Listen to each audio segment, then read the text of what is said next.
श्रोतागण, अब मैं आप लोगों को अग्नि पुराण का ब्रह्मा अध्याय सुनाने जा रहा हूँ। तो श्रोतागण, आप लोग ध्यान लगाकर सुनना। और मैं आप लोगों से एक बात बता दूँ कि अभी तक आप लोगों ने मेरे चैनल को सब्सक्राइब नहीं किए हैं तो सब्सक्राइब कर लीजिए और बेल आइकन यानी घंटी को ज़रूर दबाइए। तो चलिए श्रोतागण, अब हम लोग चलते हैं अग्नि पुराण की ओर। भगवान अग्नि देव कहते हैं, अब मैं हरिवंश का वर्णन करूंगा। श्री विष्णु के नाभि कमल से ब्रह्मा जी का प्रादुर्भाव हुआ। ब्रह्मा जी से अत्रि, अत्रि से सोम और सोम से पुरुरवा उत्पन्न हुए। पुरुरवा से आयु, आयु से नहुष तथा नहुष से याति का जन्म हुआ। याति की पहली पत्नी देवयानी ने यदु और तुवर्सु नामक 2 पुत्रों को जन्म दिया।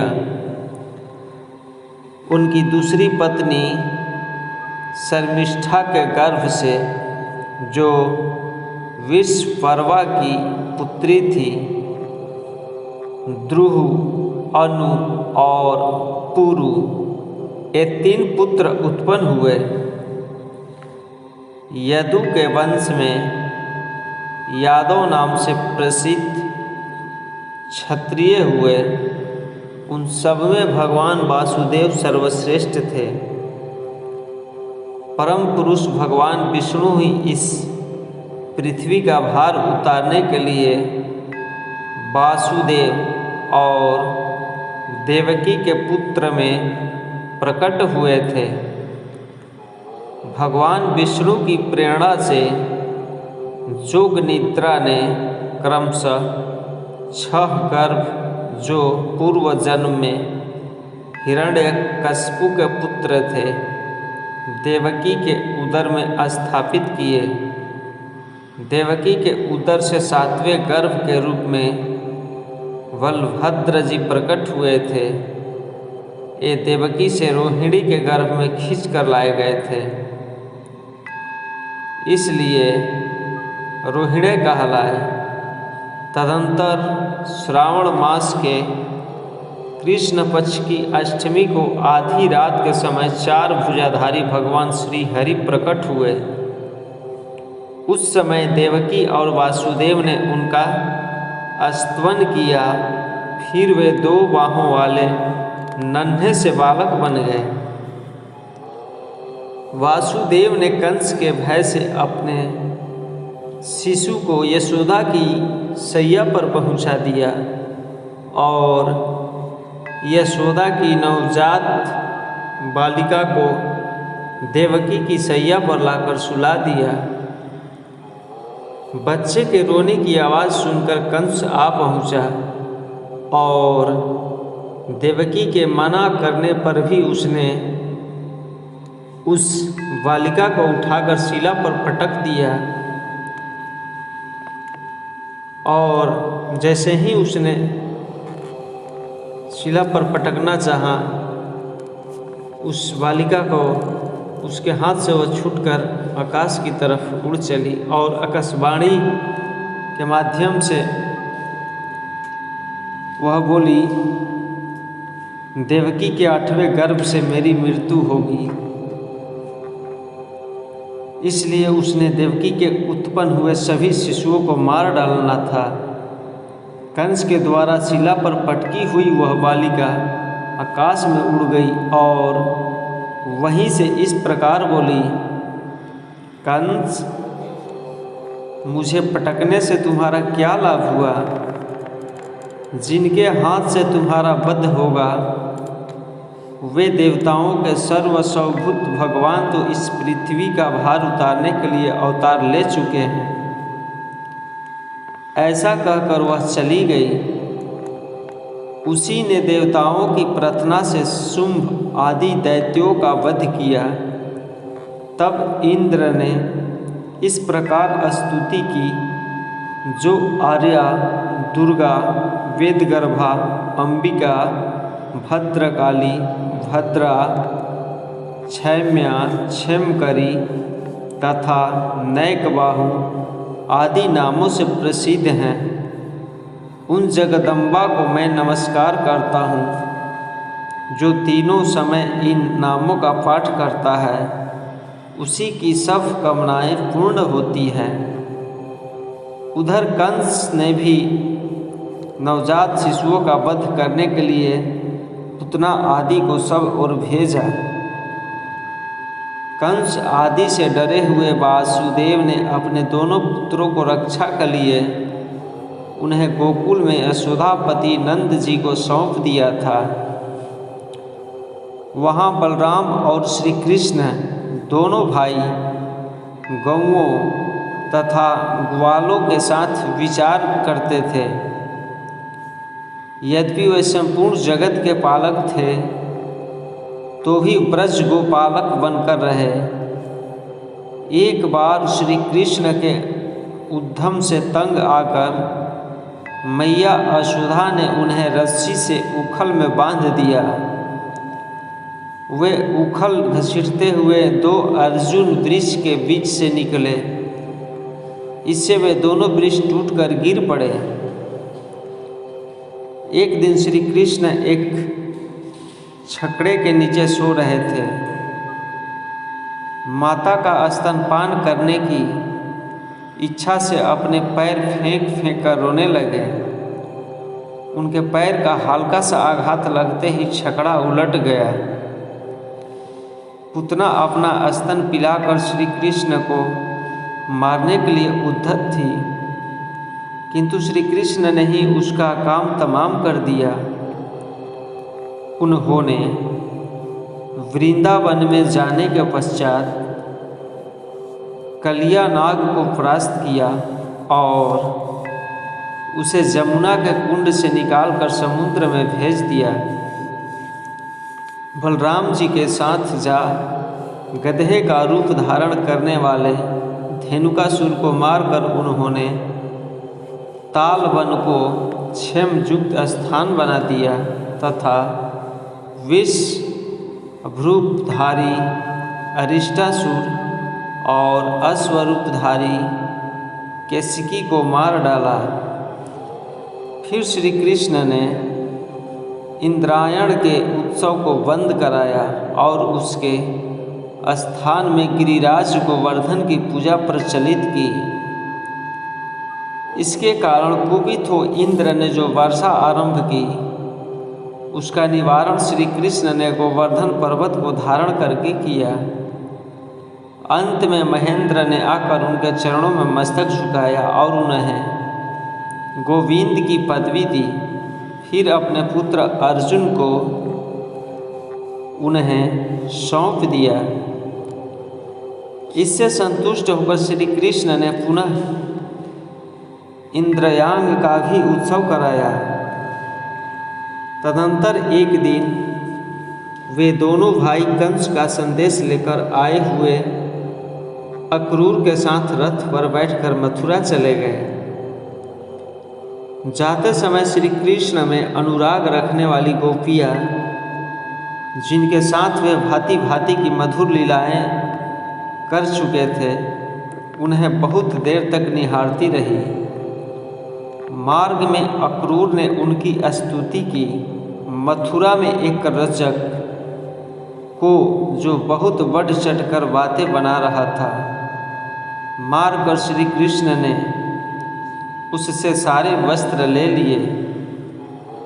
एक माली के द्वार पर उन्हें बलराम जी के साथ फूल की मालाएं धारण की और माली को उत्तम वर दिया। कंस की दासी कुब्जा ने उनके शरीर में चंदन का लेप कर दिया। इससे प्रसन्न होकर उन्होंने उसका कुबड़ापन दूर कर दिया, उसे सुडौल एवं सुंदरी बना दिया। आगे जाने पर रंग शाला के द्वार पर खड़े हुए कुबल्या पिंड नामक मतवाले हाथी को मारा और रंगभूमि में प्रवेश करके श्री कृष्ण ने मंच पर बैठे हुए कंस आदि राजाओं के समक्ष चाणूर नामक मल्ल के साथ कुश्ती लड़ी और बलराम ने मुष्टिक नाम वाले पहलवान के साथ दंगल शुरू किया। उन दोनों भाइयों ने चाणूर, मुष्टिक तथा अन्य पहलवानों को भी मार गिराया। तत्पश्चात श्री हरि ने मथुराधिपति कंस को मारकर उसके पिता उग्रसेन को यदुवंशियों का राजा बनाया। कंस के 2 रानियां थीं, अस्ति और प्राप्ति। वे दोनों जरासंध की पुत्रियां थीं। उनकी प्रेरणा से जरासंध ने मथुरापुर पर घेरा डाल दिया और यदुवंशियों के साथ बाणों से युद्ध करने लगा। बलराम और श्री कृष्ण जरासंध को परास्त करके मथुरा छोड़कर गोमंत पर्वत पर चले गए और द्वारका नगरी का निर्माण करके वहीं यदुवंशियों के साथ रहने लगे। उन्होंने युद्ध में वासुदेव नाम धारण करने वाले पौंड्रक को भी मारा तथा भूमिपुत्र नरकासुर का वध करके उसके द्वारा हर कर लाई हुई देवता गंधर्व तथा यक्षों की कन्याओं के साथ विवाह किया। श्री कृष्ण के 16,008 रानियां थीं, उनमें रुक्मिणी आदि प्रधान थी। इसके बाद नरकासुर का दमन करने वाले भगवान श्री कृष्ण सत्यभामा के साथ गरुड़ पर आरूढ़ हो स्वर्गलोक में गए। वहाँ से इंद्र को परास्त करके रत्नों सहित मणि पर्वत तथा पराजित वृक्ष उठा लाए और उन्हें सत्यभामा के भवन में स्थापित कर दिया। श्री कृष्ण ने सांदीपनी मुनि से अस्त्र शस्त्रों की शिक्षा ली। शिक्षा पाने के अंत में उन्होंने गुरु दक्षिणा के रूप में गुरु के मरे हुए बालक को लाकर दे दिया था। इसके लिए उन्हें पंचजन नामक दैत्यों को परास्त करके यमराज के लोक में भी जाना पड़ा था। वहाँ यमराज ने उनकी बड़ी पूजा की थी। उन्होंने राजा मुचुकुंद के द्वारा कालयवन का वध करवा दिया। उस समय मुचुकुंद ने भी भगवान की पूजा की। भगवान श्री कृष्ण वासुदेव देवकी तथा भगवत ब्राह्मणों का बड़ा आदर सत्कार करते थे। बलभद्र जी के द्वारा रेवती के गर्भ से निषठ और उल्मुक नामक 2 पुत्र उत्पन्न हुए। श्री कृष्ण द्वारा जाम्बवंत के गर्भ से शंभा का जन्म हुआ। इसी प्रकार अन्य रानियों से अन्यान्य पुत्र उत्पन्न हुए। रुक्मिणी के गर्भ से प्रद्युम्न का जन्म हुआ। वे अभी 6 दिन के थे तभी शंभासुर उन्हें माया बल से हर ले गया। उसने बालक को समुद्र में फेंक दिया। समुद्र में एक मत्स्य उसे निगल गया। उस मत्स्य को एक मलाह ने पकड़ा और शंभासुर को भेंट किया। फिर शंभासुर ने उस मत्स्य को मायावती के हवाले कर दिया। मायावती ने मत्स्य के पेट में अपने पति को देखकर बड़े आदर से उसका पालन पोषण किया। बड़े हो जाने पर मायावती ने प्रद्युम्न से कहा, नाथ, मैं आपकी पत्नी रति हूँ और आप मेरे पति कामदेव हैं। पूर्व काल में भगवान शंकर ने आपको अनंग कर दिया था। आपके न रहने से शंभासुर मुझे हर लिया आया है। मैंने उसकी पत्नी होना स्वीकार नहीं किया है। आप माया के ज्ञाता हैं, अतः शंभासुर को मार डालिए। यह सुनकर प्रद्युम्न ने शंभासुर का वध कर दिया और भार्या मायावती के साथ वे श्री कृष्ण के पास चले गए। उनके आगमन से श्री कृष्ण और रुक्मिणी को बड़ी प्रसन्नता हुई। प्रद्युम्न से उदराबुद्धि अनिरुद्ध का जन्म हुआ। बड़े होने पर वे उषा के स्वामी हुए। राजा बलि के बाण नामक पुत्र था। उषा उसी की पुत्री थी। उषा का निवास स्थान शोणितपुर में था। बाण ने बड़ी भारी तपस्या की, जिससे प्रसन्न होकर भगवान शिव ने उसको अपना पुत्र मान लिया था।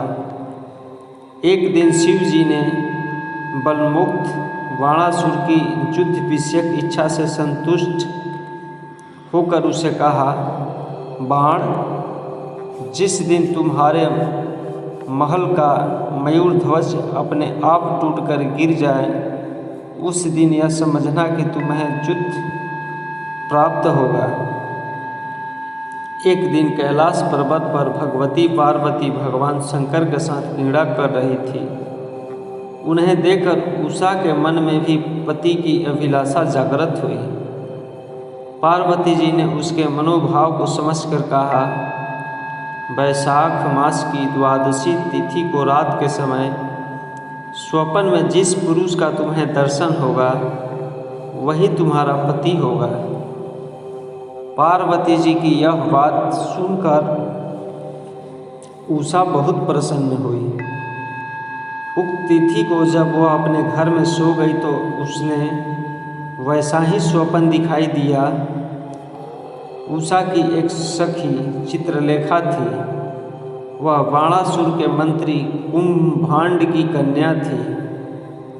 उसके बनाए हुए चित्रपट से उषा ने अनिरुद्ध को पहचाना कि वे ही स्वप्न में उसे मिले थे। उसने चित्रलेखा के ही द्वारा श्री कृष्ण पौत्र अनिरुद्ध को द्वारिका से अपने यहाँ बुला मंगवाया। अनिरुद्ध आए और उषा के साथ विहार करते हुए रहने लगे। इसी समय मयूर ध्वज के रक्षक बाणासुर को ध्वज के गिरने की सूचना दी। फिर तो अनिरुद्ध और बाणासुर में भयंकर युद्ध हुआ।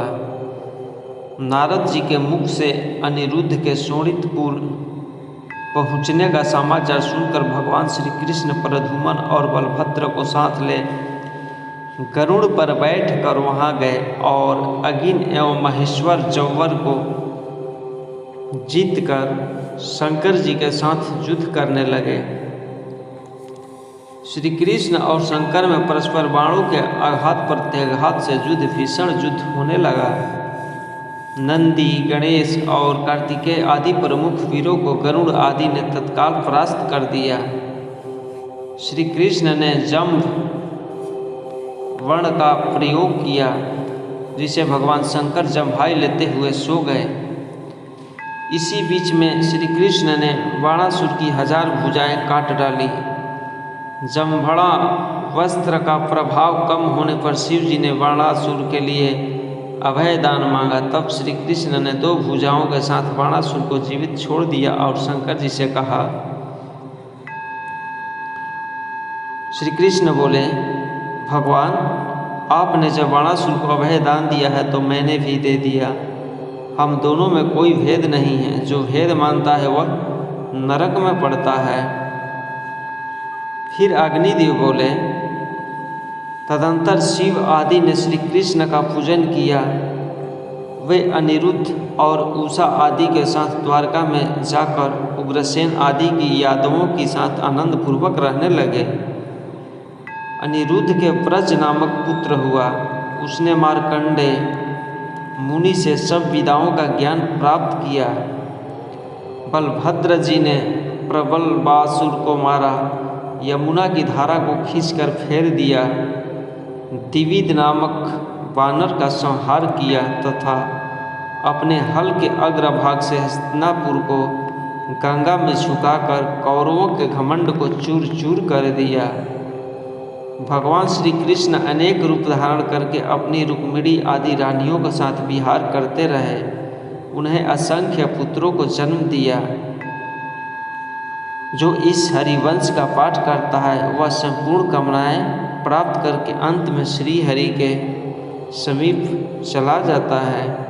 अग्निदेव कहते हैं, अब मैं श्री कृष्ण की महिमा को लक्षित करने वाला महाभारत का उपाख्यान सुनाता हूँ, जिसमें श्री हरि ने पांडवों को निमित्त बनाकर इस पृथ्वी का भार उतारा था। भगवान विष्णु के नाभि कमल से ब्रह्मा जी उत्पन्न हुए। ब्रह्मा जी से अत्रि, अत्रि से चंद्रमा, चंद्रमा से बुध और बुध से हलानंद पुरुरवा का जन्म हुआ। पुरुरवा से आयु, आयु से राजा नहुस और नहुस से अयाति उत्पन्न हुए। अयाति से पुरु हुए। पुरु के वंश में भरत और भरत के कुल में राजा कुरु हुए। कुरु के वंश में शांतनु का जन्म हुआ। शांतनु से गंगा नंदन भीष्म उत्पन्न हुए। उनके दो छोटे भाई और थे, चित्रांग और विचित्रवीर्य। ये शांतनु से सत्यवती के गर्भ से उत्पन्न हुए थे। शांतनु के स्वर्गलोक चले जाने पर भीष्म ने अविवाहित रहकर अपने भाई विचित्रवीर्य के राज्य का पालन किया। चित्रांग बाल्यावस्था में ही चित्रांग नाम वाले गंधर्व के द्वारा मारे गए। फिर भीष्म संग्राम में विपक्षी को परास्त करके काशीराज की दो कन्याओं अंबिका और अम्बालिका को हर लाए। वे दोनों विचित्र वीर्य की भर्याएँ हुई। कुछ काल के बाद राजा विचित्र वीर्य राज्य क्षमा से ग्रस्त हो स्वर्गवासी हो गए। तब सत्यवती की अनुमति से व्यास जी के द्वारा अंबिका के गर्भ से राजा धृतराष्ट्र और अम्बालिका के गर्भ से पांडु उत्पन्न हुए। धृतराष्ट्र ने गंधारी के गर्भ से 100 पुत्रों को जन्म दिया, जिनमें दुर्योधन सबसे बड़ा था। राजा पांडु वन में रहते थे। वे एक ऋषि के शापवश सतश्रृंग मुनि के आश्रम के पास स्त्रीक समागम के कारण मृत्यु को प्राप्त हुए। इसलिए उनकी आज्ञा के अनुसार कुंती के गर्भ से धर्म के अंश से युधिष्ठिर का जन्म हुआ। वायु से भीम और इंद्र से अर्जुन उत्पन्न हुए। पांडु की दूसरी पत्नी माद्री के गर्भ से अश्वनी कुमारों के अंश से नकुल सहदेव का जन्म हुआ। एक दिन माद्री के साथ संभोग होने से पांडु की मृत्यु हो गई और माद्री भी उनके साथ सती हो गई। जब कुंती का विवाह नहीं हुआ था, उसी समय उनके गर्भ से कर्ण का जन्म हुआ था। वह दुर्योधन के आश्रय में रहता था। देवयज्ञ से कौरवों और पांडवों में वैर की आग प्रज्वलित हो गई। दुर्योधन बड़ी खोटी बुद्धि का मनुष्य था। उसने लक्षा के बने हुए घर में पांडवों को रखकर आग लगाकर उन्हें जलाने का प्रयत्न किया, किंतु पांचों पांडव अपनी माता के साथ उस जलते हुए घर से बाहर निकल गए। वहाँ से एक चक्रा नगरी में जाकर वह मुनि के वेश में एक ब्राह्मण के घर में निवास करने लगे। फिर बक नामक राक्षस का वध करके वे पंचाल राज्य में, जहाँ द्रौपदी का स्वयंवर होने वाला था, वहाँ पर गए। वहाँ अर्जुन के बाहुबल से मत्स्य भेद होने पर पांचों पांडवों ने द्रौपदी को पत्नी रूप में प्राप्त किया। इसके बाद दुर्योधन आदि को उनके जीवित होने का पता चलने पर उन्होंने कौरवों से अपना आधा राज्य भी प्राप्त कर लिया। अर्जुन ने अग्निदेव से दिव्य गांडीव धनुष और उत्तम रथ प्राप्त किया था। उन्हें युद्ध में भगवान कृष्ण जैसे सारथी मिले थे तथा उन्होंने आश्चर्य द्रोण से ब्रह्मास्त्र आदि दिव्य आयुध और कभी नष्ट न होने वाले बाण प्राप्त किए थे। सभी पांडव सब प्रकार की विधाओं में प्रवीण थे। पांडु कुमार अर्जुन ने श्री कृष्ण के साथ खांडव बांध से निवारण करते हुए अग्नि को तृप्त किया था। पांडवों ने संपूर्ण दिशाओं पर विजय पाई। युधिष्ठिर राज्य करने लगे। उन्होंने प्रचुर स्वर्ण राशि से परिपूर्ण रसोइया यज्ञ का अनुष्ठान किया। उनका यह वैभव दुर्योधन के लिए असहाय हो उठा। उसने अपने भाई दुशासन और वैभव प्राप्त सुहृद कर्ण के कहने से शकुनी को साथ ले दूत सभा में जुए में प्रवृत्त होकर युधिष्ठिर और उनके राज्य को कपट धूत के द्वारा हंसते हंसते जीत लिया। जुए में परास्त होकर युधिष्ठिर अपने भाइयों के साथ वन में चले गए। वहाँ उन्होंने अपने प्रतिज्ञा के अनुसार 12 वर्ष व्यतीत किए। वे वन में भी पहले की भांति प्रतिदिन बहुसंख्यक ब्राह्मणों को भोजन कराते थे।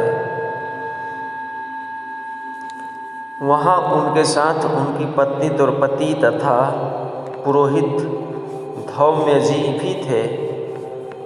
12वां वर्ष बीतने पर वे विराट नगर में गए। वहाँ युधिष्ठिर सबसे अपरिचित रहकर कंक नामक ब्राह्मण के रूप में रहने लगे। भीमसेन रसोइया बने थे। अर्जुन ने अपना नाम बृहन्नला रखा था। पांडव पत्नी द्रौपदी रानिवास में शैलेंद्री के रूप में रहने लगी। इसी प्रकार नकुल सहदेव ने भी अपने नाम बदल लिए थे। भीमसेन ने रात्रि काल में द्रौपदी का अस्तित्व हरण करने की इच्छा रखने वाले किच्चक को मार डाला। तत्पश्चात कौरव विराट की गऊओं को हर कर ले जाने लगे। तब उन्हें अर्जुन से परास्त किया। उस समय कौरवों ने पांडवों को पहचान लिया।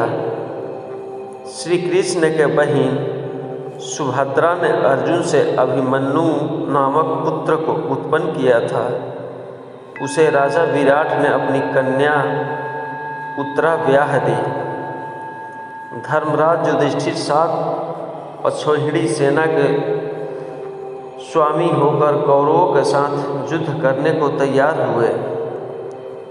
पहले भगवान श्री कृष्ण परम क्रोधी दुर्योधन के पास दूत बनकर गए। उन्होंने 11 अक्षौहिणी सेना के स्वामी राजा दुर्योधन से कहा, राजन, तुम युधिष्ठिर को आधा राज्य दे दो या उन्हें 5 ही गांव अर्पित कर दो, नहीं तो उनके साथ युद्ध करो। श्री कृष्ण की बात सुनकर दुर्योधन ने कहा, मैं उन्हें सुई की नोक के बराबर भूमि नहीं दूंगा। हाँ, उनसे युद्ध अवश्य करूंगा। ऐसा कहकर वह भगवान श्री कृष्ण को बंदी बनाने के लिए आगे बढ़े। उस समय राज्यसभा में भगवान श्री कृष्ण ने अपने परम दुर्धर्ष विश्वरूप का दर्शन कराकर दुर्योधन को भयभीत कर दिया। फिर विदुर ने अपने घर ले जाकर भगवान का पूजन सत्कार किया। इसके बाद वे युधिष्ठिर के पास लौट गए और बोले, महाराज, आप दुर्योधन के साथ युद्ध कीजिए। फिर अगिन भगवान कहते हैं, युधिष्ठिर और दुर्योधन की सेनाएं कुरुक्षेत्र के मैदान में जा डटी। अपने विपक्ष में पितामह भीष्म तथा आचार्य द्रोण आदि गुरुजनों को देखकर अर्जुन युद्ध से विरक्त हो गए। तब भगवान श्री कृष्ण ने उनसे कहा, पार्थ, भीष्म आदि गुरुजन शोक के योग्य नहीं हैं। मनुष्य का शरीर विनाशशील है, किंतु आत्मा का कभी नाश नहीं होता। यह आत्मा ही परम ब्रह्म है, मैं ब्रह्म हूँ। इस प्रकार तुम उस आत्मा को समझो। कार्य की सिद्धि और असिद्धि में समान भाव से रहकर कर्म योग का आश्रय ले छात्र धर्म का पालन करो। श्री कृष्ण के ऐसा कहने पर अर्जुन रथारूढ़ हो युद्ध में प्रवृत्त हुए। उन्होंने शंख ध्वनि की। दुर्योधन की सेना में सबसे पहले पितामह भीष्म सेनापति हुए। पांडवों के सेनापति शिखंडी थे। इन दोनों में भारी युद्ध छिड़ गया।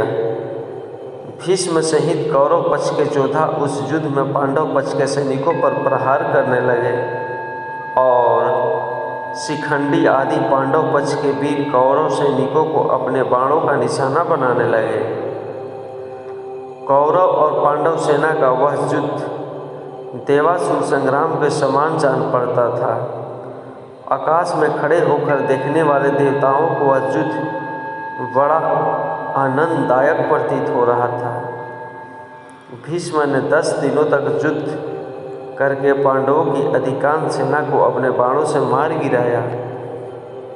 10वें दिन अर्जुन ने बीरबल भीष्म पर बाणों की बड़ी भारी वृष्टि की। इधर द्रुपद की प्रेरणा से शिखंडी ने भी पानी बरसाने वाले मेघ की भांति भीष्म पर बाणों की छड़ी लगा दी। दोनों ओर के हाथी सवार, घुड़सवार, रथी और पैदल एक दूसरे के बाणों से मारे गए। भीष्म की मृत्यु उनकी इच्छा के अधीन थी। उन्होंने युद्ध का मार्ग दिखाकर वसु देवता के कहने पर वसु लोक में जाने की तैयारी की और वाणशैया पर सो रहे। वे उत्तरायण की प्रतीक्षा में भगवान विष्णु का ध्यान और स्तवन करते हुए समय व्यतीत करने लगे। भीष्म के बाण शैया पर गिर जाने के बाद जब दुर्योधन शोक से व्याकुल हो उठा, तब आचार्य द्रोण ने सेनापतित्व का भार ग्रहण किया। उधर हर्ष मनाती हुई पांडवों की सेना में धृष्टद्युम्न सेनापति हुए। उन दोनों में बड़ा भयंकर युद्ध हुआ, जो यमलोक की आबादी को बढ़ाने वाला था। विराट और द्रुपद आदि राजा द्रोण रूपी समुद्र में डूब गए। हाथी, घोड़े, रथ और पैदल सैनिकों से युद्ध दुर्योधन की विशाल वाहिनी धृष्टद्युम्न के हाथ से मारी जाने लगी। उस समय द्रोण काल के समान जान पड़ते थे। इतने ही में उनके कानों में यह आवाज़ आई कि अश्वत्थामा मारा गया। इतना सुनते ही आश्चर्य द्रोण ने अस्त्र शस्त्र त्याग दिए। ऐसे समय धृष्टद्युम्न के बाणों से आहत होकर वे पृथ्वी पर गिर पड़े थे। द्रोण बड़े ही दुर्धर्ष थे। वे संपूर्ण क्षत्रियों का विनाश करके 5वें दिन मारे गए। दुर्योधन पुनः शोक से आतुर हो उठा। उस समय कर्ण उसकी सेना का कर्णधार हुआ। पांडव सेना का अधिपत्य अर्जुन को मिला। कर्ण और अर्जुन में भांति भांति के अस्त्र शास्त्रों की मार काट से युक्त महाभयानक युद्ध हुआ, जो देवासुर संग्राम को भी मात करने वाला था। कर्ण और अर्जुन के संग्राम में कर्ण ने अपने बाणों से शत्रु पक्ष के बहुत से वीरों का संहार कर डाला, किंतु दूसरे दिन अर्जुन ने उसे मार गिराया। इसके बाद राजा शल्य कौरव सेना के सेनापति हुए, किंतु वे युद्ध में आधे दिन तक ही टिक सके। दोपहर होते होते राजा युधिष्ठिर ने उन्हें मार गिराया। दुर्योधन की प्रायः सारी सेना युद्ध में मारी गई थी। अंतोगत्वा उसका भीमसेन के साथ युद्ध हुआ। उसने पांडव पक्ष के पैदल आदि बहुत से सैनिकों का वध करके भीमसेन पर धावा किया। उस समय गदा से प्रहार करते हुए दुर्योधन को भीमसेन ने मौत के घाट उतार दिया। दुर्योधन के अन्य छोटे भाई भी भीमसेन के ही हाथ से मारे गए थे। महाभारत संग्राम के उस 18वें दिन रात्रि काल में महाबली अश्वत्थामा ने पांडवों की सोई हुई एक अछोहिड़ी सेना को सदा के लिए सुला दिया। उसने द्रौपदी के 5 पुत्र, उसके पंचाल देशीय बंधुओं तथा धृष्टद्युम्न को भी जीवित नहीं छोड़ा। द्रौपदी पुत्रहीन होकर रोने बिलखने लगी। तब अर्जुन ने सिंह के अस्त्र से अश्वत्थामा को परास्त करके उसके मस्तक की मणि निकाल ली। द्रौपदी ने ही प्रार्थना करके उसके प्राण बचाए। इतने पर भी दुष्ट अश्वत्थामा ने उत्तरा के गर्भ को नष्ट करने के लिए उस पर अस्त्र का प्रयोग किया। वह गर्भ उसके अस्त्र से प्रायः छीण हो गया था, किंतु भगवान श्री कृष्ण ने उसको पुनः जीवन दान दिया। उत्तरा का वही गर्भस्थ शिशु आगे चलकर राजा परीक्षित के नाम से विख्यात हुआ। कृतवर्मा, कृपाचार्य तथा अश्वत्थामा ये 3 कौरव पक्षीय वीर उस संग्राम से जीवित बचे। दूसरी ओर 5 पांडव, सात्यकी तथा भगवान श्री कृष्ण ये 7 ही जीवित रह सके, दूसरा कोई नहीं बचे। उस समय सब और अनाथ स्त्रियों का अंतर्नाद व्याप्त हो रहा था। भीमसेन आदि भाइयों के साथ जाकर युधिष्ठिर ने उन्हें सांत्वना दी और रणभूमि में मारे गए सभी वीरों का दाह संस्कार करके उनके लिए जलांजलि दे धन आदि का दान दिया। तत्पश्चात कुरुक्षेत्र में सरसैया पर आसीन शांतनु नंदन भीष्म के पास जाकर युधिष्ठिर ने उनसे समस्त शांतिदायक धर्म, राजधर्म, मोक्ष धर्म तथा दान धर्म की बातें सुनी। फिर वे राज सिंहासन पर आसीन हुए। इसके बाद उन शत्रु मर्दन राजा ने अश्वमेध यज्ञ करके उसमें ब्राह्मणों को बहुत धन दान दिया।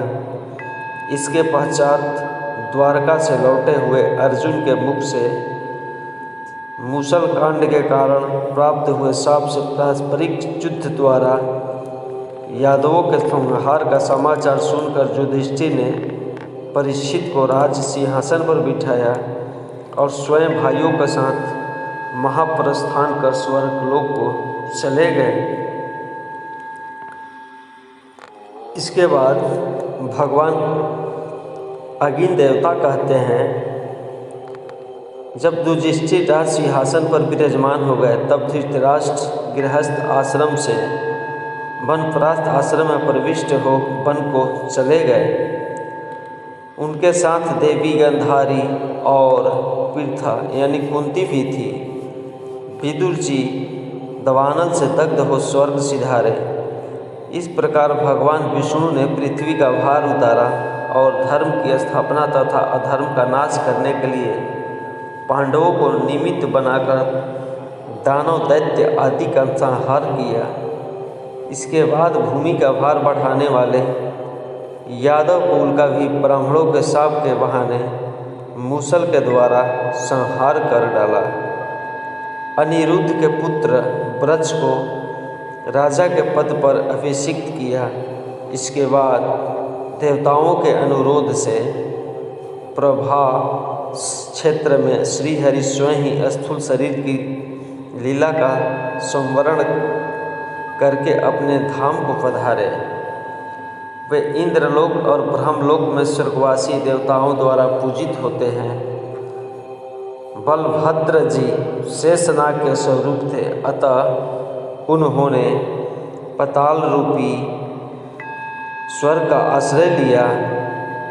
अविनाशी भगवान श्री हरि ध्यानी पुरुषों के ध्येय हैं। उनके अंतर्धान हो जाने पर समुद्र ने उनके निजी निवास स्थान को छोड़कर शेष द्वारिकापुरी को अपने जल में डुबा दिया। अर्जुन ने मरे हुए यादवों का दाह संस्कार करके उनके लिए जलांजलि दी और धन आदि का दान किया। भगवान श्री कृष्ण की रानियों को, जो पहले अप्सराएं थीं और अष्टावक्र के हिसाब से मानवीय रूप में प्रकट हुई थी, उनको लेकर हस्तिनापुर को चले। मार्ग में डंडे लिए हुए ग्वालों ने अर्जुन का तिरस्कार करके उन सबको छीन लिया। यह भी अष्टावक्र के हिसाब से ही संभव हुआ था। इससे अर्जुन के मन में बड़ा शोक हुआ। फिर महर्षि व्यास के सांत्वना देने पर उन्हें यह निश्चय हुआ कि भगवान श्री कृष्ण के समीप रहने से ही मुझ में बल था। हस्तिनापुर में आकर उन्होंने भाइयों सहित राजा युधिष्ठिर से, जो उस समय प्रजा वर्ग का पालन करते थे, यह सब समाचार निवेदन किया।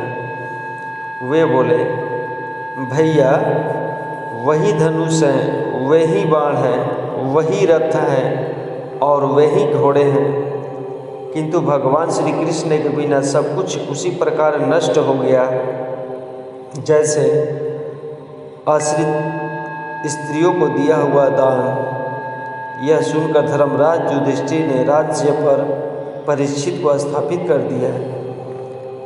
इसके बाद बुद्धिमान राजा संसार की अनित्यता का विचार करके द्रौपदी तथा भाइयों को साथ ले महाप्रस्थान के पथ पर अग्रसर हुए।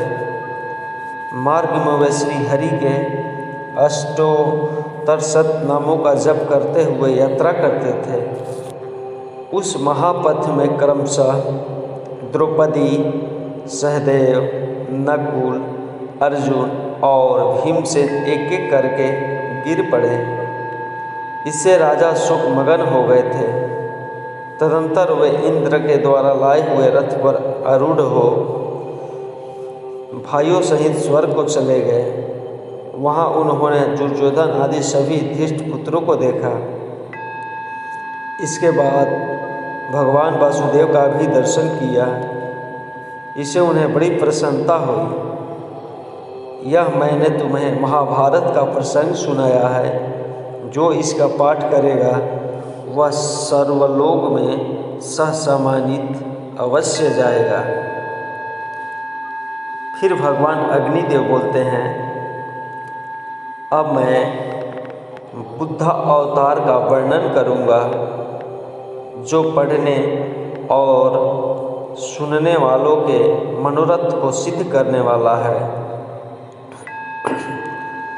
पूर्व काल में देवताओं और असुरों में घोर संग्राम हुआ। उसमें दैत्यों ने देवताओं को परास्त कर दिया था। तब देवता लोग त्राही त्राही पुकारते हुए भगवान की शरण में गए।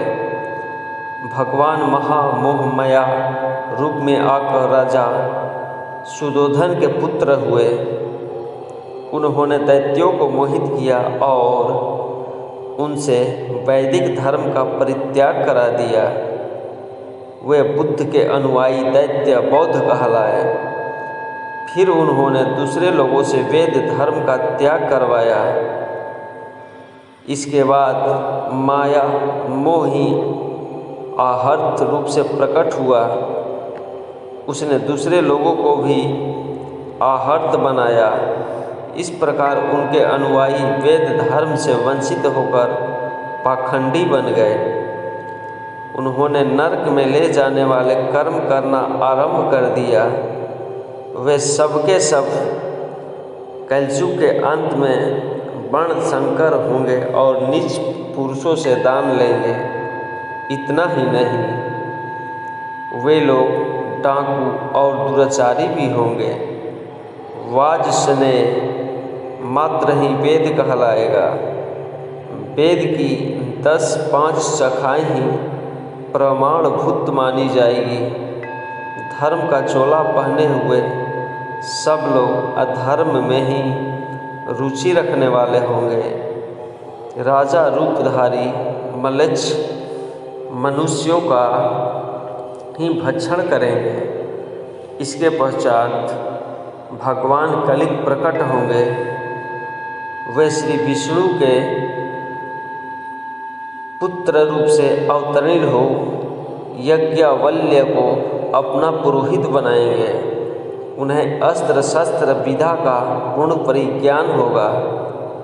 वे हाथ में अस्त्र शस्त्र लेकर मल्लेच्छों का संहार कर डालेंगे तथा चारों वर्ण और समस्त आश्रमों में शास्त्रीय मर्यादा स्थापित करेंगे।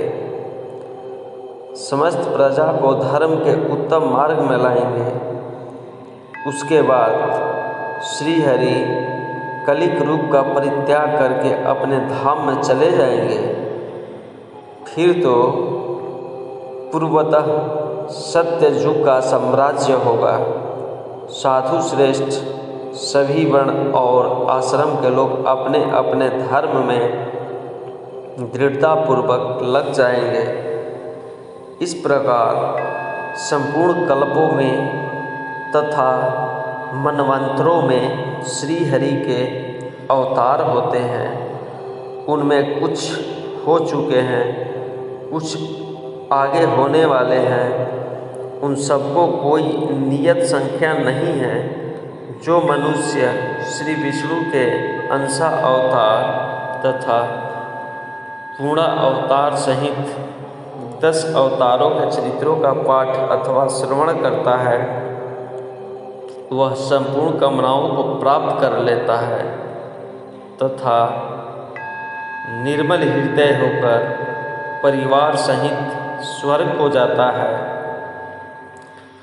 इस प्रकार अवतार लेकर श्री हरि धर्म की व्यवस्था और अधर्म का निराकरण करते हैं।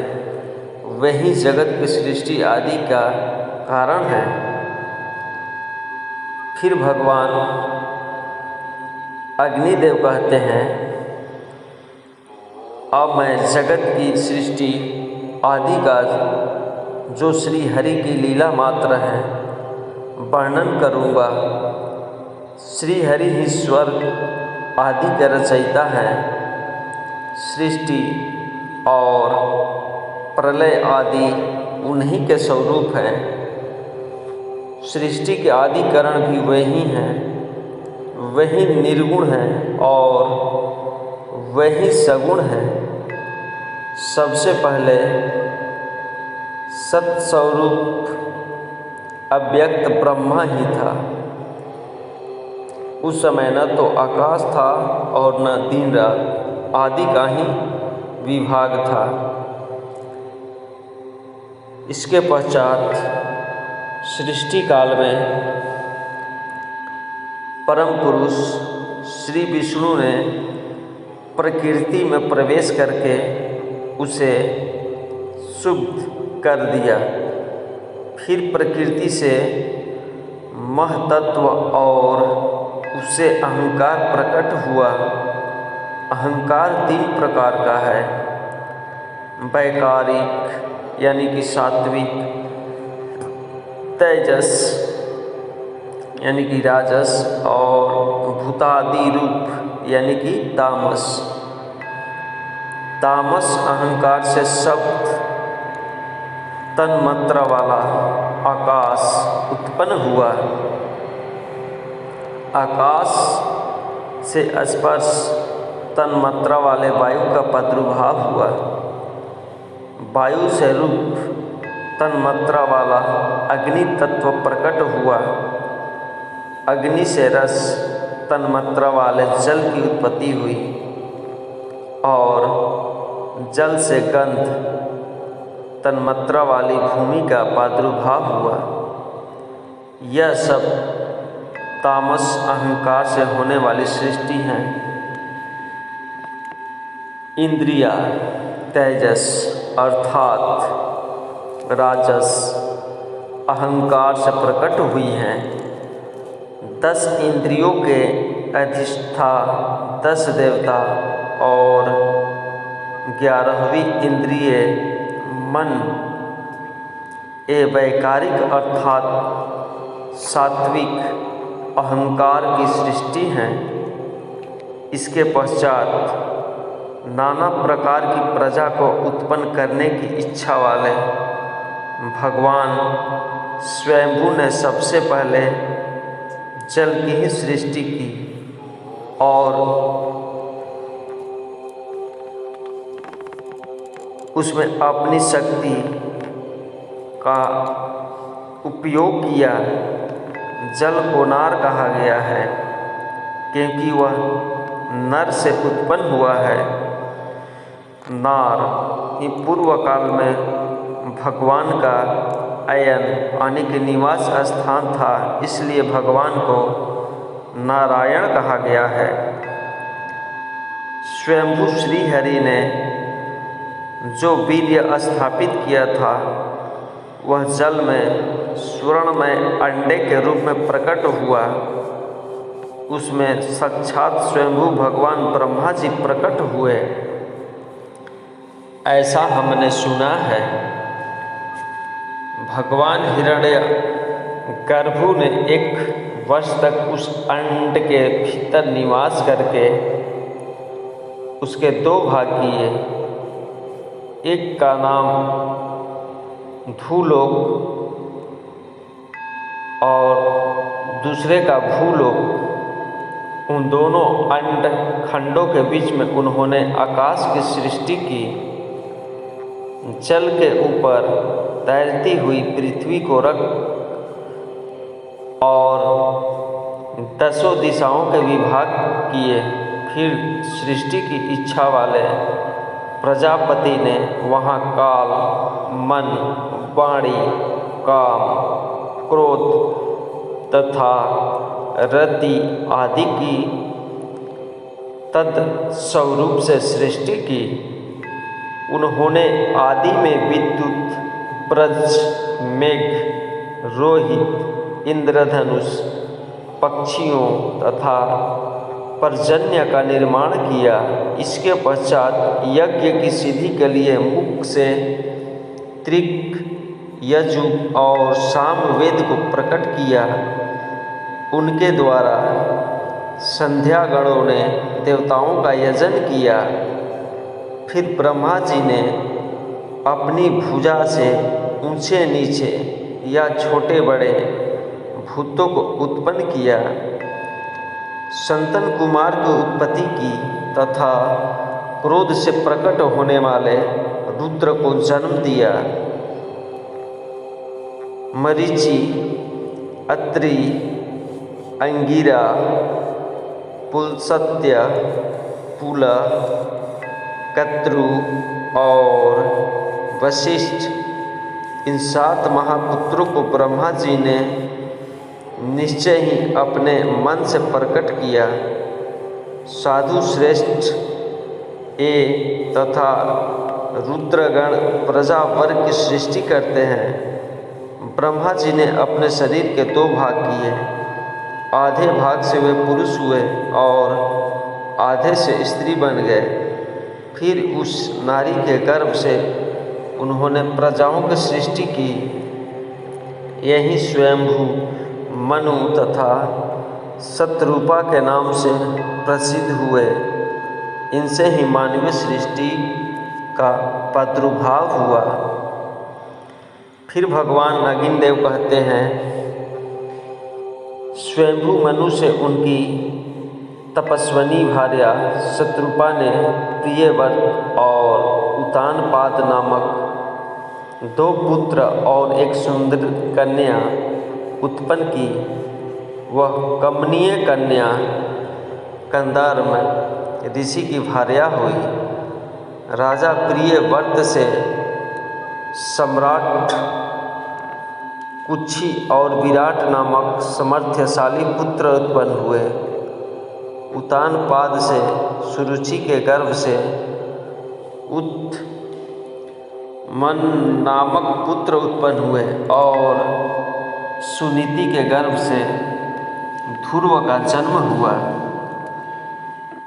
हे मुनि, कुमार ध्रुव ने सुंदर कीर्ति बढ़ाने के लिए 3000 दिव्य वर्षों तक तप किया। उस पर प्रसन्न होकर भगवान विष्णु ने उसे सप्तऋषियों के आगे स्थिर स्थान दिया। ध्रुव के इस अभियुक्तों को देखकर शुक्राचार्य ने उनके सूर्य अंश का सूचक या श्लोक पढ़ा। अहो, इस ध्रुव की तपस्या का कितना प्रभाव है, इसका शास्त्र ज्ञान कितना अद्भुत है, जिसे आज सप्तऋषि भी आगे करके स्थित है। उस ध्रुव से उनकी पत्नी शंभु ने सृष्टि और भव्य नामक पुत्र उत्पन्न किए। सृष्टि से उसकी पत्नी सुच्छायन ने क्रमशः रिपु, रिपुंजय, पुष्प, विरकल और विरक्तेजा इन 5 निष्पाप पुत्रों को अपने गर्भ में धारण किया। रिपु के वीर्य से बृहति ने चाक्षुष और सर्वतेजा को अपने गर्भ में स्थान दिया। चाक्षुष ने वीरण प्रजापति की कन्या पुष्करणी के गर्भ से मनु को जन्म दिया। मनु से नंगवाल के गर्भ से 10 उत्तम पुत्र उत्पन्न हुए। उनके नाम इस प्रकार हैं: उरु, पुरु, सत्यधूम्न, तपस्वी, सत्यवाक, कवि, अग्नि, दष्टु, अतिरात्र, सुघ्मन और अभिमन्यु। उरु के अंश से आग्नेयी ने अंग, सुमना, स्वाति, क्रतु, अंगिरा और गय नामक महान तेजस्वी 6 पुत्र उत्पन्न किए। अंग से सुनी था ने एक ही संतान वेन को जन्म दिया। वह प्रजाओं की रक्षा न करके सदा पाप में ही लगा रहता था। उसे मुनियों ने कुशों से मार डाला। तदंतर ऋषियों ने संतान के लिए वेन के दाएं हाथ का मंथन किया। हाथ का मंथन होने पर राजा पृथु प्रकट हुए। उन्हें देखकर मुनियों ने कहा, ये महान तेजस्वी राजा अवश्य ही समस्त प्रजा को आनंदित करेंगे तथा महान यश प्राप्त करेंगे। क्षत्रिय वंश के पूर्वज वेन कुमार राजा पृथु अपने तेज से सबको दग्ध करते हुए से धनुष और कवच धारण किए हुए ही प्रकट हुए थे। वे संपूर्ण प्रजा की रक्षा करने लगे। राजसूया यज्ञ में दीक्षित होने वाले नरेशों में वे सबसे पहले भूपाल थे। उनसे 2 पुत्र उत्पन्न हुए। स्तुति कर्म में निपुण अद्भुत कर्मा शुद्ध और मार्गधनों ने उनका स्वागत किया। वे प्रजाओं का रंजन करने के कारण राजा नाम से विख्यात हुए। उन्होंने प्रजाओं की जीवन रक्षा के निमित्त अन्न की उपज बढ़ाने के लिए गौरव धारणित पृथ्वी का दोहन किया। उस समय एक साथ ही देवता, मुनिबिन, गंधर्व, अप्सरागण, पितर, दानव, सर्प, लता, पर्वत और मनुष्य आदि के द्वारा अपने अपने विभिन्न पात्रों में दुही जाने वाली पृथ्वी ने सबको इच्छानुसार दूध दिया, जिससे सबने प्राण धारण किए। पृथु के जो 2 धर्मज्ञ पुत्र उत्पन्न हुए, उनके नाम थे अंतर्धि और पालित। अंतर्धान के अंश से उनकी शिखंडिनी नाम वाली पत्नी ने हविर्धान को जन्म दिया। अगिन कुमारी धिसाधन ने हविधान के अंश से 6 पुत्रों को जन्म उत्पन्न किया। उनके नाम इस प्रकार हैं: प्राचीन महर्षि, शुक्र, गय, कृष्ण, ब्रज और अजिन। राजा प्राचीन बहिर प्रायः यज्ञ में ही लगे रहते थे, जिससे उस समय पृथ्वी पर दूर दूर तक पूर्वाग्रह कुश फैल गए थे। इससे वे ऐश्वर्यशाली राजा प्राचीन बहिर्ष नाम से विख्यात हुए। वे एक महान प्रजापति थे। प्राचीन बहिर्ष से उनकी पत्नी समुद्र कन्या स्वर्णा ने 10 पुत्रों को अपने गर्भ में धारण किया। वे सभी प्रचेता नाम से प्रसिद्ध हुए और सबके सब धनुर्वेद में पारंगत थे। वे एक समान धर्म का आचरण करते हुए समुद्र के जल में रहकर 10,000 वर्षों तक महान तप में लगे रहे। अंत में भगवान विष्णु से प्रजापति होने का वरदान पाकर वे संतुष्ट होकर जल से बाहर निकले। उस समय प्रायः समस्त भूमंडल और आकाश बड़े बड़े सघन वृक्षों से व्याप्त हो गया था। यह देख उन्होंने अपने मुख से प्रकट अग्नि और वायु के द्वारा सब वृक्षों को जला दिया। तब वृक्षों का यह संहार देख राजा सोम इन प्रचेताओं के पास जाकर बोले, आप लोग अपना कोप शांत करें। ये वृक्षगण आपको एक मरीचा नाम वाली सुंदरी कन्या अर्पण करेंगे। यह कन्या तपस्वी मुनि कंडू के अंश से प्रमलोचा अप्सरा के गर्भ से प्रकट हुई हैं। मैंने ही भविष्य की बातें जानकर इसे कन्या रूप में उत्पन्न कर पाला पोसा है। इसके गर्भ से दक्ष उल्फा होंगे जो प्रजा की वृद्धि करेंगे। प्रचेताओं ने उस कन्या को ग्रहण किया। इसके पश्चात उसके गर्भ से दक्ष उत्पन्न हुए। दक्ष ने चर, अचर, द्विपद और चतुष्पद आदि प्राणियों की मानसिक सृष्टि करके अंत में बहुत सी स्त्रियों को उत्पन्न किया। उनमें से 10 को तो उन्होंने धर्मराज के अर्पण किया और 13 कन्याएं कश्यप को दी, 27 कन्याएं चंद्रमा को, 4 अरिष्ट नेमि को, 2 बहुपुत्र को और 2 कन्याएं अंगिरा को दी। पूर्व काल में मानसिक संकल्प से सृष्टि होती थी। उसके बाद उन 10 कन्याओं से मैथुन द्वारा देवता और नाग आदि प्रकट हुए। अब मैं धर्मराज से उनकी 10 पत्नियों के गर्भ से जो संतानें हुई उस धर्म सर्ग का वर्णन करूँगा। विश्वा नाम वाली पत्नी से विश्वदेव प्रकट हुए। संध्या ने संध्या को जन्म दिया। मरुत्वती से मरुत्वान और वसु से वसुगण प्रकट हुए। भानु से भानु और मुहूर्ता से मुहूर्त नामक पुत्र उत्पन्न हुए। धर्मराज के द्वारा लांबा से घोष नामक पुत्र उत्पन्न हुआ। और यामी नामक पत्नी से नागविधि नाम वाली कन्या उत्पन्न हुई। पृथ्वी का संपूर्ण विषय भी मरुद्वती से ही प्रकट हुआ। संकल्पा के गर्भ से संकल्पों की सृष्टि हुई। चंद्रमा से उनकी नक्षत्र रूपिणी पत्नियों के गर्भ से 8 पुत्र हुए। उनके नाम हैं आप, ध्रुव, सोम, धर, अनिल, अनल, प्रत्युष और प्रभास, ये 8 वसु हैं। आपके वैतंड्य, श्रम, शांत और मुनि नामक पुत्र हुए।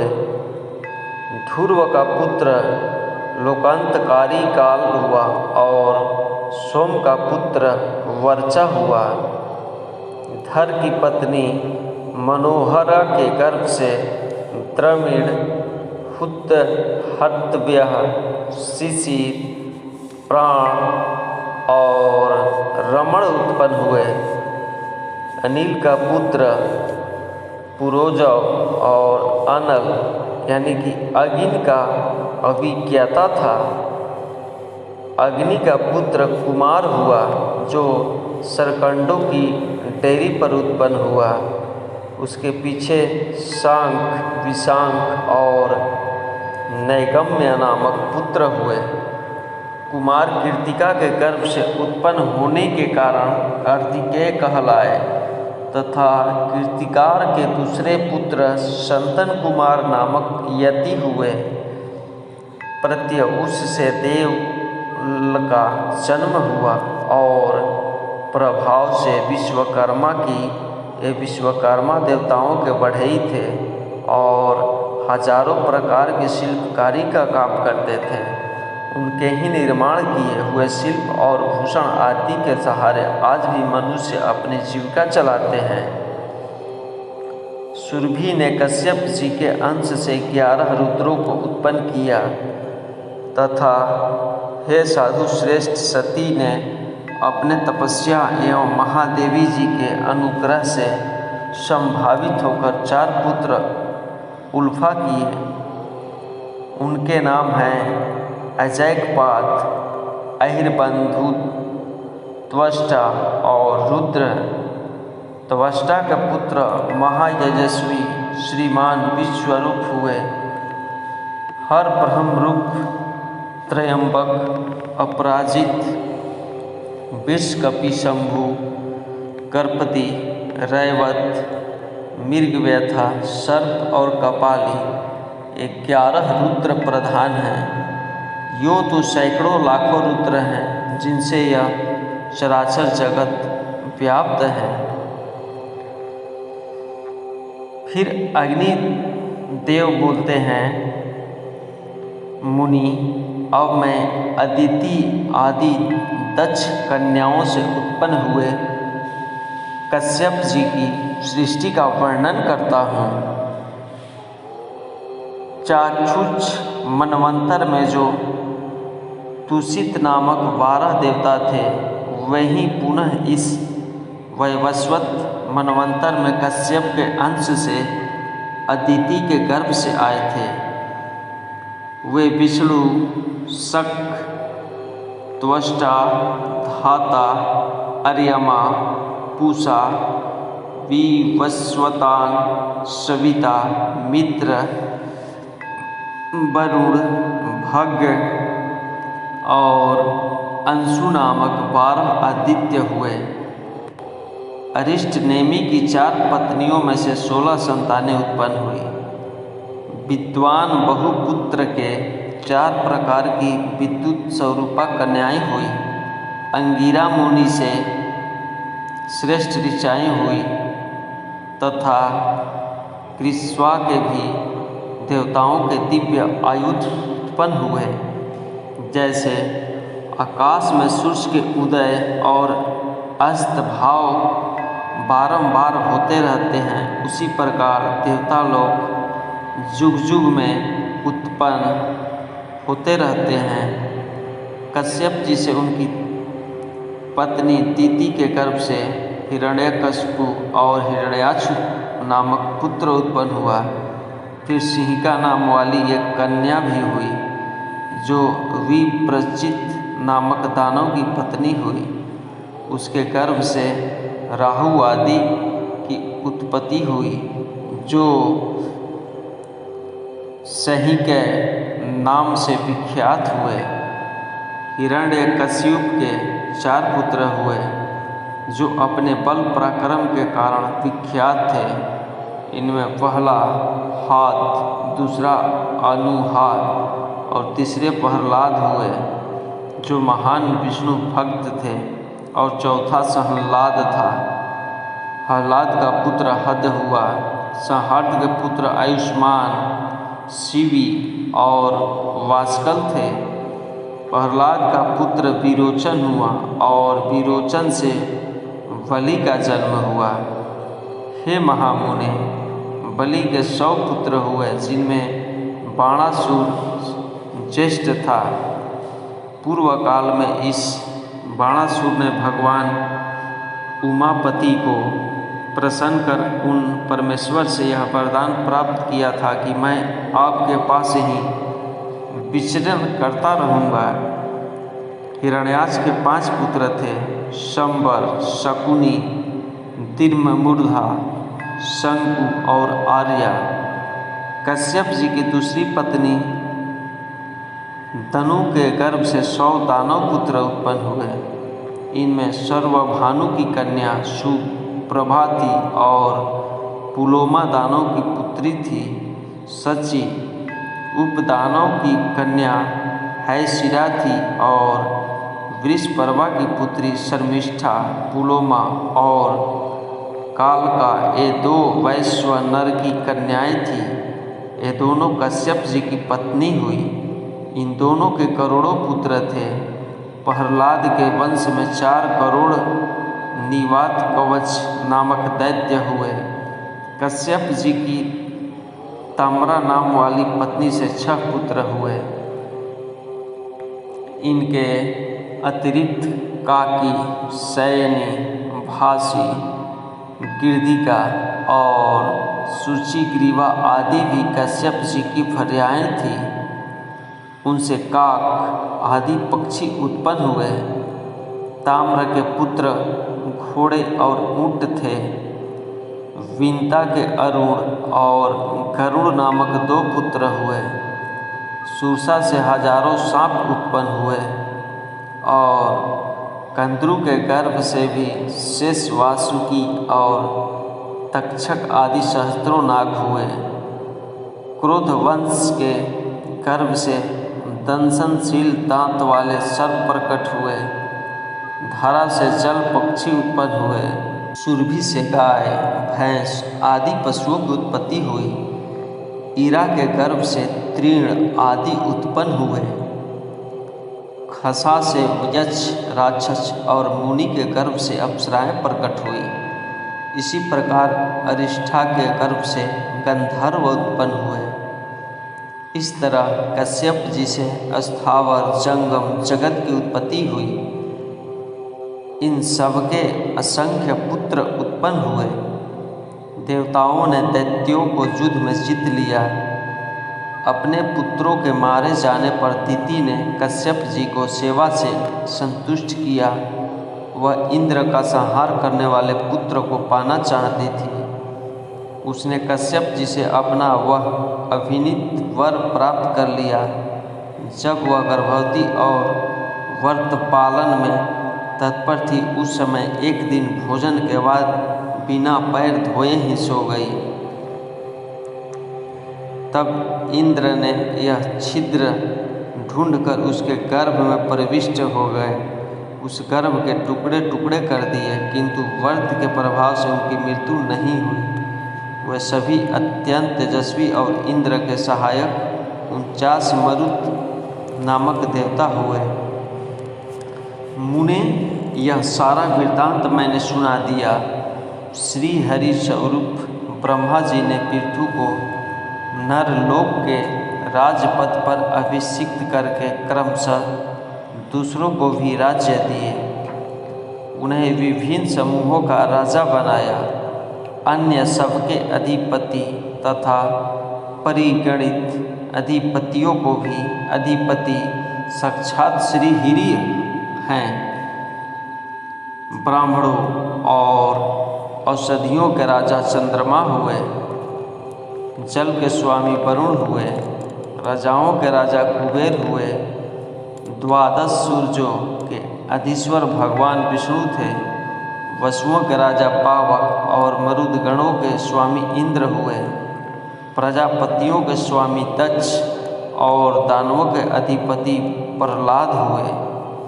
पितरों के यमराज और भूत आदि के स्वामी सर्वसमर्थ भगवान शिव हुए तथा शैलों के राजा हिमवान हुए और नदियों का स्वामी सागर हुआ। गंधर्वों के चित्ररथ, नागों के वासुकी, सर्पों के तक्षक और पक्षियों के गरुड़ राजा हुए। श्रेष्ठ हाथियों का स्वामी ऐरावत हुआ और गौओं का अधिपति सांड, वंशज जीवों का स्वामी शेर हुआ और वनस्पतियों का पलच अने पकड़ी, घोड़े का स्वामी उच्चैश्रवा हुआ। सुधन्वा पूर्व दिशा का रक्षक हुआ। दक्षिण दिशा में शंखपद और पश्चिम में केतुमान रक्षक नियुक्त हुए। इस प्रकार उत्तर दिशा में हिरण्यरोमक राजा हुआ। यह प्रतिसर्ग का वर्णन किया गया है। फिर इतना कहने के बाद भगवान अग्निदेव बोले, पहले महत्व की सृष्टि हुई, इसे ब्रह्म सर्ग समझना चाहिए। दूसरी तन्मात्राओं की सृष्टि हुई, इसे भूत सर्ग कहा गया है। तीसरी वैकारिक सृष्टि है, जो तिर्यक को श्रोता कहा गया है, अर्थात जिससे पशु पक्षियों की उत्पत्ति हुई है, वह तैर्य योन्य सर्ग पंचवा है। उद्धर्व श्रोताओं की सृष्टि को देव सर्ग कहते हैं, यह छठा सर्ग है। इसके पश्चात औवत श्रोताओं की सृष्टि हुई, यही सातवां मानव सर्ग है। आठवां अनुग्रह सर्ग है, जो सात्विक और तामस भी है। ये अंत वाले 5 वैकृत सर्ग हैं और आरंभ के 3 प्रकृत सर्ग कहे गए हैं। प्राकृतिक और वैकृत सर्ग तथा 9वें प्रकार का कौमार सर्ग, ये कुल 9 सर्ग ब्रह्मा जी से प्रकट हुए, जो इस जगत के मूल कारण हैं। ख्याति आदि दक्ष कन्याओं से भृगु आदि महर्षियों ने ब्याह किया। कुछ लोग नित्य, नैमित्तिक और प्राकृतिक इस भेद से 3 प्रकार की सृष्टि मानते हैं, जो प्रतिदिन होने वाले अवान्तर प्रलय से प्रतिदिन जन्म लेते रहते हैं। वह नितस्सर्ग कहा गया है। भृगु से उनकी पत्नी ख्याति ने धाता, विधाता नामक 2 देवताओं को जन्म दिया तथा लक्ष्मी नाम की कन्या भी उत्पन्न की, जो भगवान विष्णु की पत्नी हुई। इंद्र ने अपने अभ्युदय के लिए इन्हीं का स्तवन किया था। धाता और विधाता के क्रमशः प्राण और मरकंडू नामक 2 पुत्र हुए। मृकंडू से मार्कंडे का जन्म हुआ, उनसे वेदशिरा उत्पन्न हुए।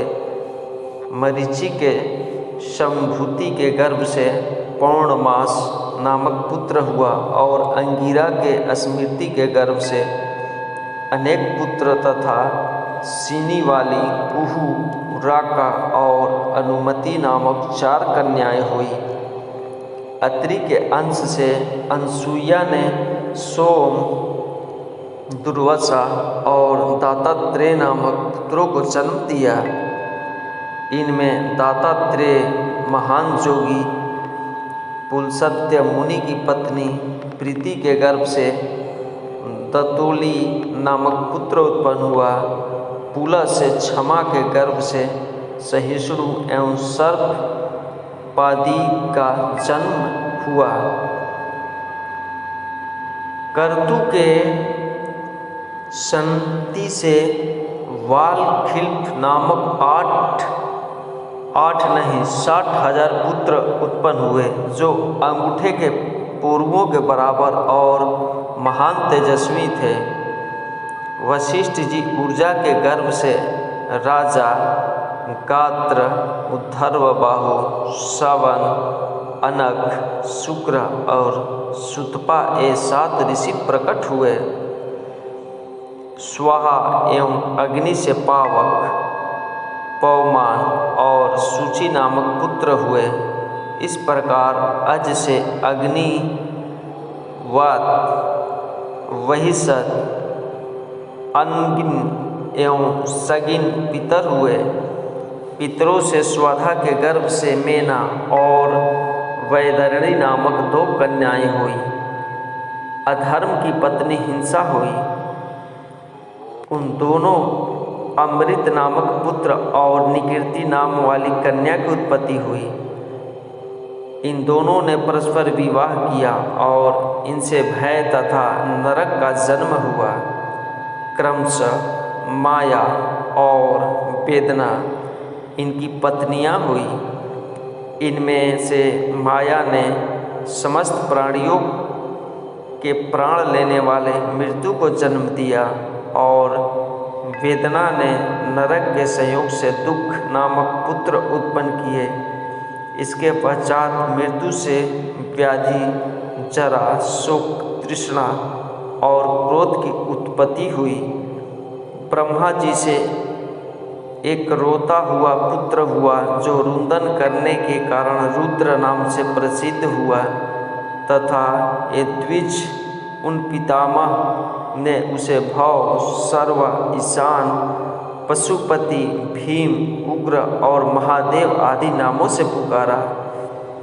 रुद्र की पत्नी सती ने अपने पिता दक्ष पर कोप करने के कारण देह त्याग किया और हिमवान की कन्या रूप में प्रकट होकर पुनः वे शंकर जी की ही धर्मपत्नी हुई।